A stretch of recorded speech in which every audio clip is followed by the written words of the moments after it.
Hi guys! Welcome to Mitch Queen Vlog. Ayan, mag-open na naman tayo ng parcel. Guys, tingin yung damit ko guys. Nakasap pang bili kaya ito na lang. Charis. Di, ganun talaga. Mas gusto ko yung mga ganitong damit pang bahay kasi nga para presko. Kahit tagulan ang init. Ayan guys, mag-open tayo. Ano siya? Tatlo. Ayun, naantok talaga ako. Naglilinis ako, di ako matapos-tapos. Naantok ako. Okay.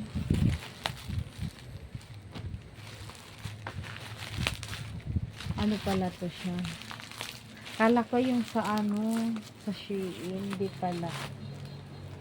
Yan. Dumating na naman siya. Gumagamit na naman ako nito guys. Tingnan nyo ito na pala ako. Tapos tinatry ko na naman. Hindi naman araw-araw. Siguro sa isang linggo nakakadalawang ganun lang ako. Basta isang linggo, dalawang beses. Yan. Pangalawa ko na to siya. Parang magkaiba. Parang malaki yung una. Hindi ko lang alam. Ano siya? Ito. Yung sabon niya walang amoy. Pero okay naman siya. Okay naman sa akin kasi hindi mahapdi sa mukha. Siguro kasi sa tag-ulan lang talaga ay di mo. Pero kung pero sa iba talaga as in ang hapdi. Parang hiyang talaga ako rito. Kaya bumili ulit ako. Hindi naman lagi-lagi. Parang liit nito. Yung isa ko malaki.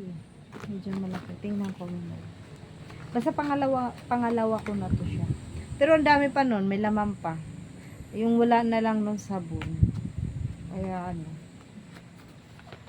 siguro hanggang pa to, ano na ba yun? Butin pa to ng 3 buwan. Maubos. Tapos dito. Ano nga pala to siya? Panglinis ng washing. Sana effective.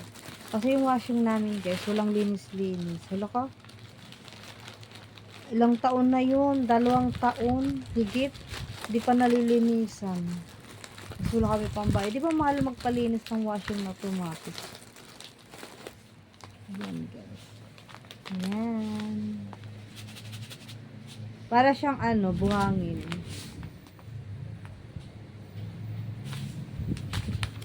Ayan, 3 siya. Kailangan sa 3 na to, kasi malaki yung washing namin, uubusin. Ubus 3 to, tapos yun. Sana effective. Pero ang dami kasi yun maganda daw.